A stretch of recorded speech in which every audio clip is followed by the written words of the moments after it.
Hi everyone, it's Amy. I'm back to talk about little things that might be helpful. Have a little chat with my younger self, have a little chat with the Journal Collective here. Um, I come from an anthropology, social science background, and I worked in mental health for the last few years. And yeah, I've also had some really wise people cross my path, and I'm hoping to share some of my wisdom and honour some of theirs. So, thank you for tuning in today. I want to talk about how fear keeps you stuck.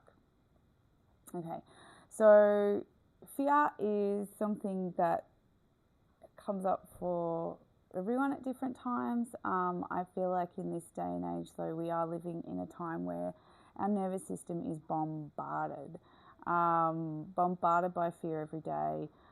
There's lots of media, whether it's scrolling or whether it's tuning into TV, news, things like that.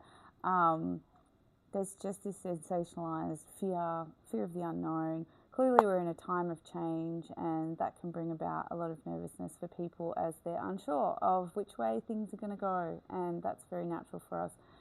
As humans, we love to sort of have a little bit of predictability, knowing that there's safety, but fear itself and how it works in the mind is something that I just want to unpack today. So, fear keeps you stuck by disguising itself as logic. You know, we hear these things of like, oh, you got to be realistic, or, you know, your mind might be telling you, oh, this isn't the right time, or whatever. Fear doesn't actually know. Okay, fear is your mind trying to, avoid danger. But we also perceive change as danger. We also perceive unknown as danger. And the way our systems are wired in our innate drives actually doesn't serve us in the here and now and the modern day.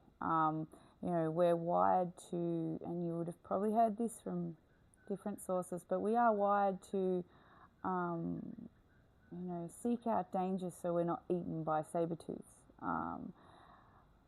But we don't have saber-tooths now, so that scanning for danger that our brain can do, particularly if you do have any sort of, if anxiety's become something that's going on in your life, or, if you just sort of are feeling nervous at a time in your life, your brain will potentially go on a little bit more of a high alert and start scanning for things to be fearful of. We can't always trust our mind there, because when you go into a fear state, your logic and reasoning actually stops, and all that's happening is your fears and doubts and imagination start teaming up, and your amygdala gland is probably releasing some adrenaline or cortisol, or concoction of different things to try and keep you safe. But that actually shuts off the part of your brain that can think more rationally. Because if you think about it, in that moment, we have to run away from the saber-tooth. So to be sitting there rationalizing, thinking isn't useful. So instead, it shuts that bit down and pumps it all into like, let's get out of here. Let's fight, let's flight. We also have fawn and freeze in that quadrant. And fawning is where you will, bow down to the danger. Freezing is that you literally just, play dead or try and camouflage into the background. But fight or flight will often bring about that adrenal response, and we've just got to sit with it. That boss has gone off at you, or that car came out of nowhere and almost swiped yours, or there's, something hectic on the news about something happening in a different country, or, fear and doubt coming in from different angles around different things. Finding our centre can be difficult. When we feel fear, we start to avoid the discomfort, and that discomfort is actually the space where we're going to grow. That discomfort is actually the space where we're going to actually have the potential to face our fears, and grow from it. Now, obviously, if it's a physical danger, get out of there.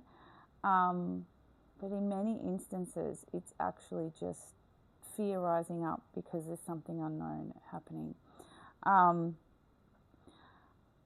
The unknown does feel dangerous, and even when your current situation isn't working, we can sometimes stay stuck out of fear because taking that step into uncertainty, into the unknown, feels scarier.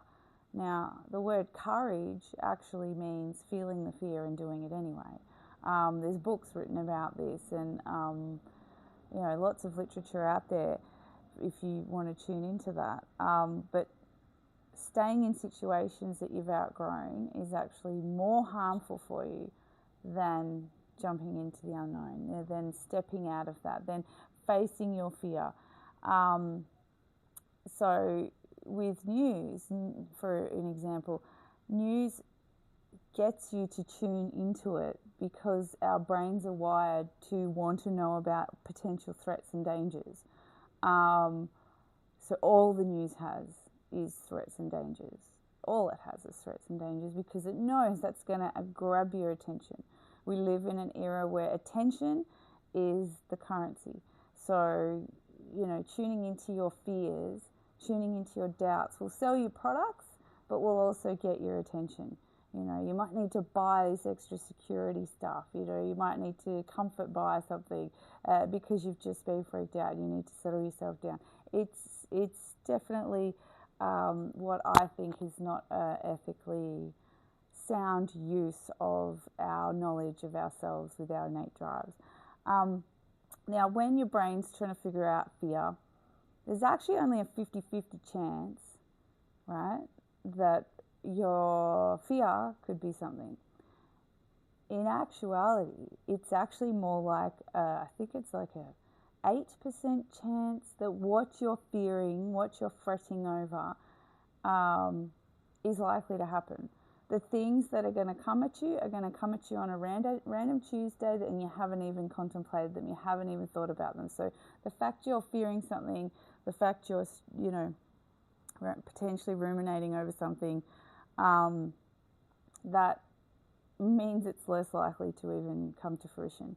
There's statistics out there around that. Look them up, Google it, it'll be out there.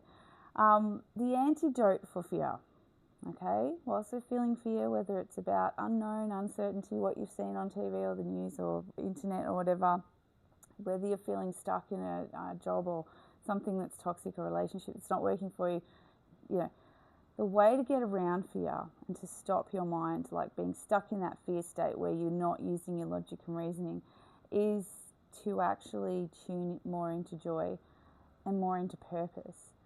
And so that sounds counterintuitive because, this is a serious situation and it's fearful, and if I do that, then I'm, not being responsible. I don't know how responsible you are being in a state where you're not able to make rational decisions. So getting your mind back into a state where you're able to, see things for what they are and actually reactivate your logic and reasoning is a more responsible choice than staying in a fretful state. Joy, your indicators in your system when you're feeling joy, it actually is telling you that you're safe. So finding ways to, forget for the minute, watch a show that's that makes you laugh, speak to a friend that's funny, watch cat videos on YouTube or something. Whatever works for you, getting back into that state of joy is going to be a quick way of getting your brain out of that fear state. Purpose helps to lead you through and helps you to, find the courage to make the changes necessary. So your purpose, your end goal, your aligning with values for a greater mission, that's like an ultimate, hack through fear, is you make sure your purpose is like stronger than your fear.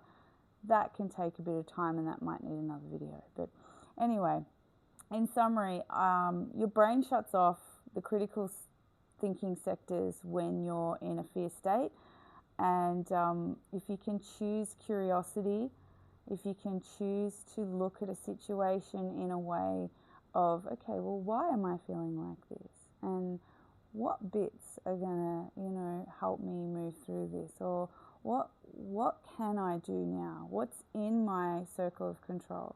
What's outside of my circle of control?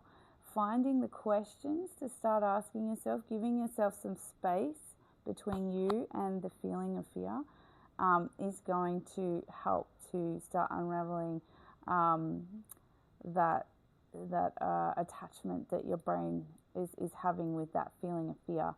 So choose curiosity and free yourself. Choose joy and free yourself. Choose to focus on your purpose, to rise up and over things that cause you fear. We are all being bombarded right now, and it's very important that you're mindful with your attention. All right, well, thank you so much. I appreciate you listening, and I hope even if it just helps a little bit. Thank you.